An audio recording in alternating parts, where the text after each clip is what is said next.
Karena dulu menjadikan pernah Pak, saya ditawarin mau nggak jadi PNS, ikut jadi PNS pato langsung. Kocak anjir ya semua. Turun ngeliat orang ciuman pinggir jalan, kaget nggak? Di sana itu bener-bener yang di saat kamu baik sama orang, mereka akan membalas 1000 kali lebih baik. Di saat kamu jahat sama orang sedikit, mereka bakal lebih jahat 1000 kali. Di Eropa tuh udah desas-desus corona tuh udah lebih cepat daripada Indonesia Pak. Wah ini bakal ada virus pandemik nih, gitu kan. Saya percaya sih sama Allah gitu ya. Allah pasti ngasih jalan yang terbaik sih gitu. Sebandel-bandelnya saya nih, saya masih percaya bahwa Allah akan memberikan yang terbaik buat saya. Udah jalanin aja lah gitu. Apapun itu sikat aja, depan mata sikat. Lebih kayak pembuktian sih, lebih pembuktian gitu kan ke orang-orang bahwa ya saya bisa gitu. Intinya itu sih, lebih kayak ya saya bisa masak gitu. Saya bisa ada di kompetisi ini, saya bisa berjalan sejauh ini dan saya bisa.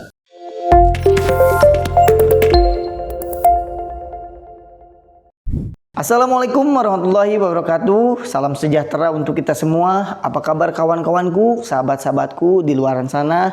Semoga kalian tetap sehat, tetap semangat, dan tetap berinovasi.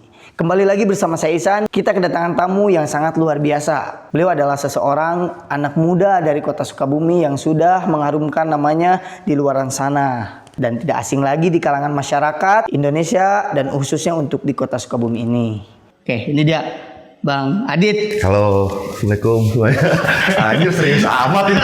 Podcastnya serius gini. Opening harus serius. Era PPKM ini sibuk apa nih sekarang nih? Lagi sibuk gak apa-apa nih? Sekarang PPKM ya kembali ke Sukabumi ya. Kembali lagi Sukabumi karena di Jakarta pun belum ada pekerjaan lagi nih. Semua dipending. Jadi palingnya bikin lagu dulu buat album berikutnya, pengen bikin album sih intinya. Jadi lagi ngumpulin materi juga, terus konten-konten masak juga di YouTube saya, bisa langsung dicek ya. Iya. Ini selain musisi juga, aduh, masak, jago masak juga ya. Makanya masuk kompetisi terbesar di Indonesia ya, kompetisi memasak ya Bang Adit ya. Betul. Ini adalah salah satu penghargaan mungkinnya untuk Bang Adit sendiri, kebanggaan juga untuk kota Sukabumi. Bang Adit bisa mengharumkan kota Sukabumi ya. Lebih kayak pembuktian sih, lebih pembuktian gitu kan ke orang-orang bahwa ya saya bisa gitu. Intinya itu sih, lebih kayak ya saya bisa masak gitu. Saya bisa ada di kompetisi ini, saya bisa berjalan sejauh ini dan saya bisa berhasil ya. Dan membawa kota Sukabumi dong. Iya, dong pastinya. Gak usah malu jadi orang kota Sukabumi lah, capek. Mencintai musik gitu ya, bisa suka tertarik kepada musik gitu ya. Itu awalnya gimana tuh Bang? Jadi gini, awalnya itu emang dari kecil, didikan orang tua saya itu emang yang selalu mengejarkan untuk main musik. Dari orang tua. Bukan sekolah ya, bukan sekolah tuh. Ya? Maaf nih ya, maaf banget nih. Sekolah itu mungkin jadi prioritas kedua.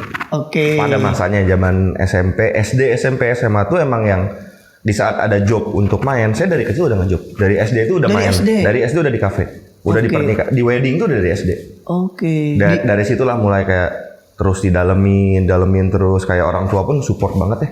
Di saat tahu nih misalkan besok ada sekolah tapi ada manggung di luar kota, yang dipilih ya manggung luar kota bukan sekolah. Dan itu nggak apa-apa. Nggak apa-apa. Karena memang bapak saya itu emang bisa disebut penggiat musik lah. Gitu. Musisi sih enggak gitu, tapi dia senang sama musik. Lulus SMA masuk dulu ke IKJ karena pengen masuk seni musik. Nah seni musik 1,5 tahun jalan, ternyata nggak begitu bener kuliahnya, akhirnya cabut.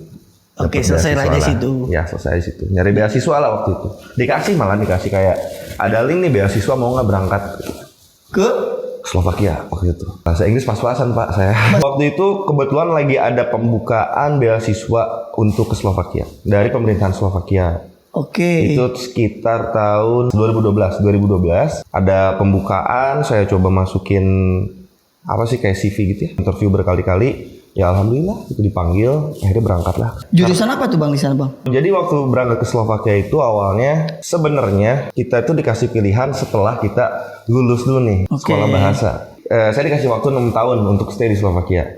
Tahun pertama ini adalah sekolah bahasa. Setelah kita lulus baru ntar akan ada penjurusan. Kamu masuk mana nih? Nah sekitar 3 bulanan penjurusan baru masuk universitas. Oh. Waktu itu kuliah paling gampang lah, saya nggak suka matematika gitu kan, bohong lah gitu. Oke. Kalau orang suka matematika kalian hebat, saya enggak. Hitung-hitungan ya. Pusing. Sama. Pusing. Masuk informatika manajemen, hitung-hitungan kene ternyata anjir. Aduh.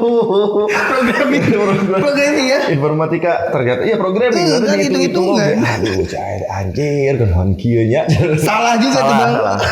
Tapi ya maksudnya kesempatan yang sangat luar biasa lah waktu itu bisa berangkat ke sana sendiri, benar-benar sendiri, nggak punya sana keluarga di sana, nggak kenal teman satupun, yang benar berangkat sendiri, datang ke sana dikumpulin dengan dari 20-30 orang yang notabene itu dari negara yang berbeda. Ada orang Rusia, orang Ukraine, orang Arab, misalkan Arab tuh maksudnya Timur Tengah, Timur ada Syria dan lain-lain gitu kan, itu dikumpulin jadi satu.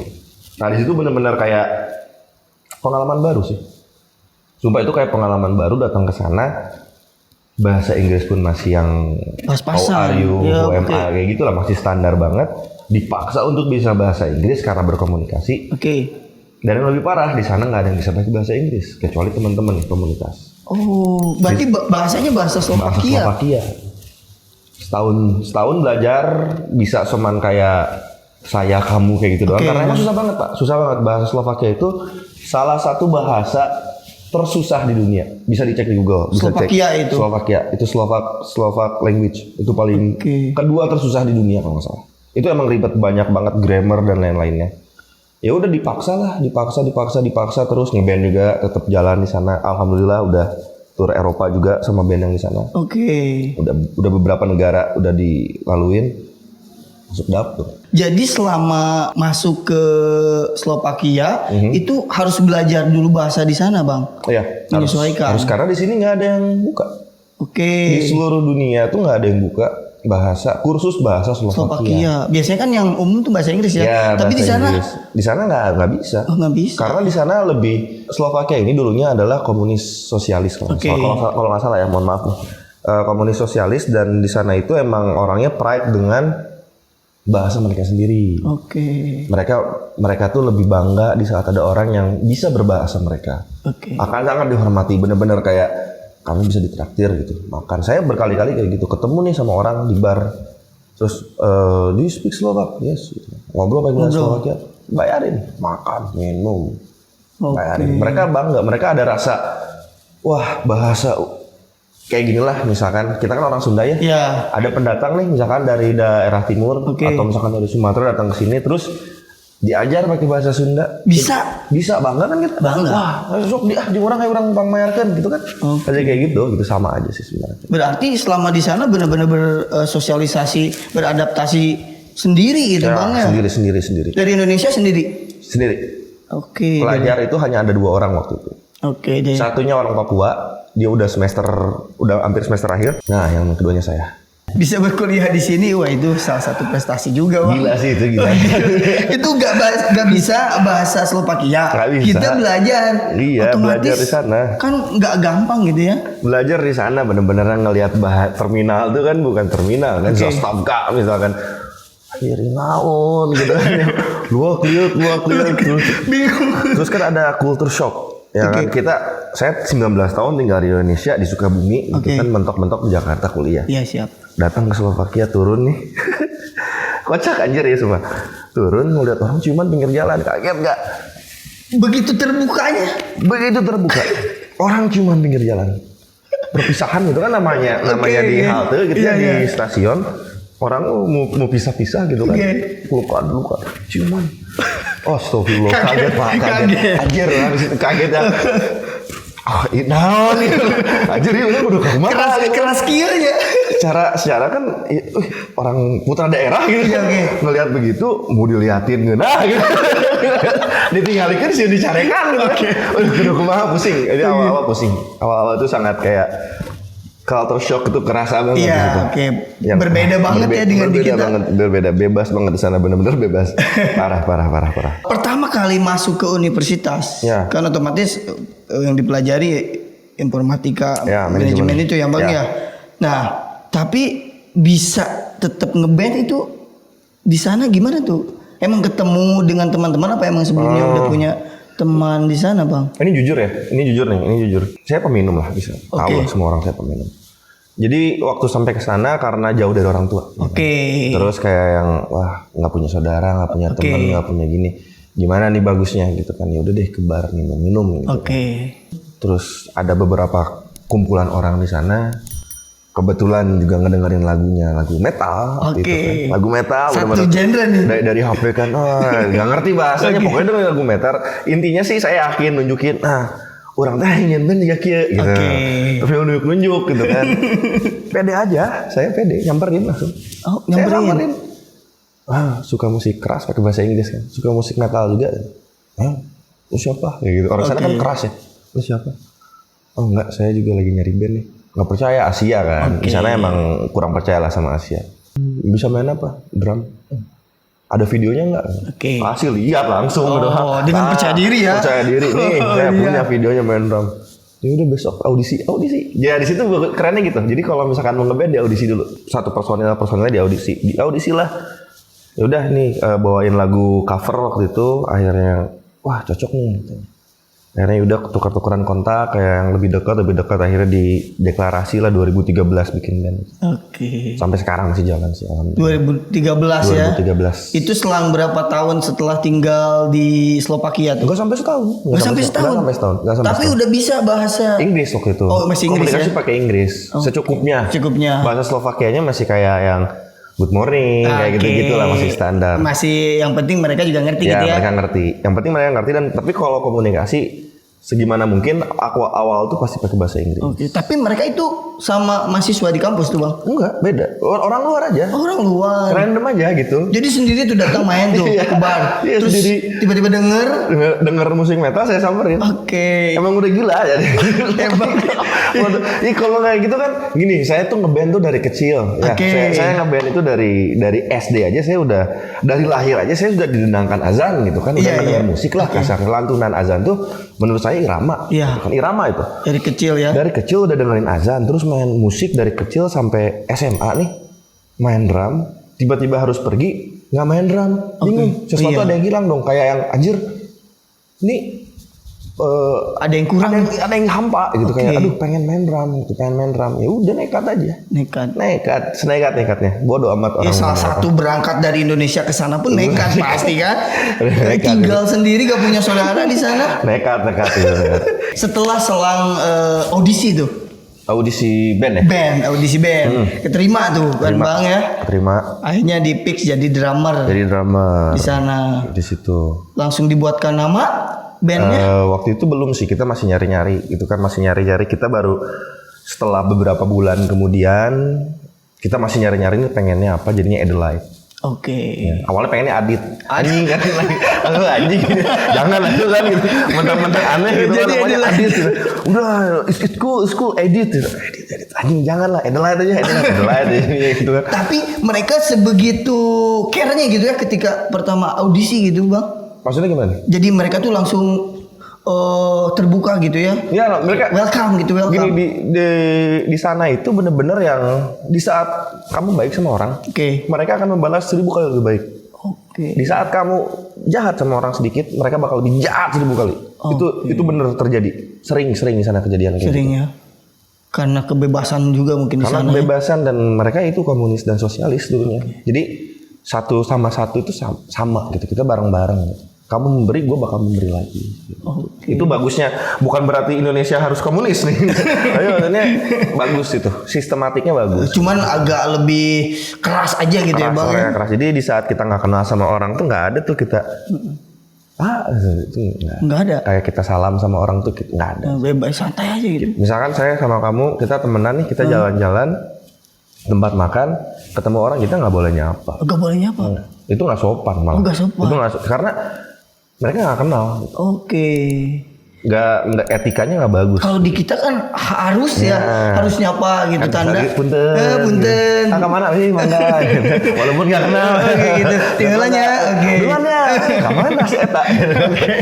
Itulah bedanya di sana sama di sini kayak gitu. Kulturnya beda ya. Beda. Dan itu yang bikin saya kangen Indonesia tuh itu. Oh.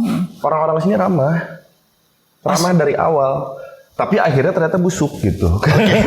beberapa kayak gitu. Baik di depan ya Bang ya. Baik di depan belakang busuk gitu ada gitu. Kalau di sana mereka enggak gitu ya. Mereka terlihat busuk, tapi kalau kita udah kenal, kita udah deket, seenggaknya beberapa kali kita ketemu di jalan, baik banget. Baik banget ya. Baik. Mereka selalu baik. Makanya dari kita bisa bahasa mereka aja, mereka langsung welcome kita, respect ya. Oke. Itu hal yang membuat betah dan ingin bertahan di sana tuh apa Bang? Jujur sih, karena band. Oh band. Ya, Sejujurnya band. Ini sebelum kita masuk dapur lah ya. Belum ya. Masuk dapur. Ini masih dulu tuh band. Yang bisa mempertahankan saya di sana itu band. Oke. Selebihnya ya nggak bisa, orang tua di sini. Karena band yang udah banyak tour juga mungkin ya. Karena kita di sana, nah ini komitmen saya itu bukan sama wanita, sama musik tapi. Oke. Itu komitmen saya. Itu dari dulu band yang di Slovakia ngajarin saya harus berkomitmen dengan band. Kita ngumpulin uang gaji atau uang dari beasiswa itu disisihkan berapa persenan itu untuk band. Untuk band. Untuk setiap bulan kita upgrade barang. Oke. Kita juga kan nyewa studio, bukan kayak di sini ya, bukan ngerental, tapi di sana itu emang studionya kita ngerent satu rumah. Oke. Satu rumah dijadiin studio buat kita. Itu dikontrak gitu ya? Itu dikontrak, itu kita harus bayar. Drum harus punya sendiri, misalkan Simba harus punya sendiri. Jadi nggak rental harian gitu kalau mau manggung kita latihan. Kalau di sini kan gitu ya? Ya, di sana tuh udah kayak kita punya satu gudang segede gini misalkan nih. Ini peralatan musik kita dan kita bikin studio. Oke. Jadi si uang tuh emang dipakai, kita berkomit untuk ngeband tuh serius. Iuran tuh ada gitu kan, terus mau recording juga, jadi kita nggak harus duit seberapa ya gitu. Jadi kayak iuran itu diadain aja gitu, diadain. Maintenance bandnya udah sampai di situ ya. Jadi di saat mau rekaman, mau manggung, yang mau manggung kan kadang manggung juga nggak dibayar ya. Iya, oke. Itu kan harus ada ongkos dan lain-lain. Kita ada gitu, ada uang pegangan kas band ini untuk dipakai. Jadi sengaja emang kita ngumpulin ya gitu Bang. Pertama kali manggung di acara apa tuh?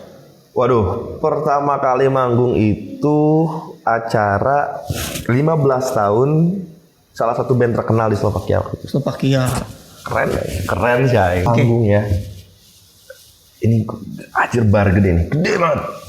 Dari ujung ke ujung bisa kali main bola. Sound edan, terus kayak nggak ada yang ngaret. Bah, open gate 430 semua masuk ke dalam. Duh. Saya band pertama Opening. Nih, nggak ada yang tahu gitu siapa ini. Ningali anjing drummer Asia gitu kan, apalagi kayak gitu kan, drummer udah Asia, pangletikna gitu kan, kecil banget, saya paling kecil di antara mereka kan. Penuh banget. Direspekin semua orang. Gila. Itu yang jarang ada di sini. Yang maksudnya yang saya rasakan ya. Itu yang jarang banget kerasa di sini. Jadi yang nonton tuh begitu antusias gitu. Antusias karena ingin melihat ada band baru nih. Wah, band baru nih harus kita support. That's the mental gitu kan. Itu mental yang harus kita building tuh menurut saya kayak gitu.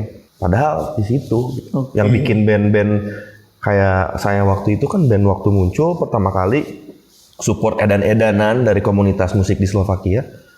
Makin semangat. Wah, anjir ini mah kita harus lebih semangat nih ngeband, lebih begini. Bukan yang ngedrop. Itu bisa manggung openingnya band terkenal di sana, itu gimana caranya? Lewat audisi kah? Oh enggak, jadi emang kita kan aktif di Facebook juga waktu itu.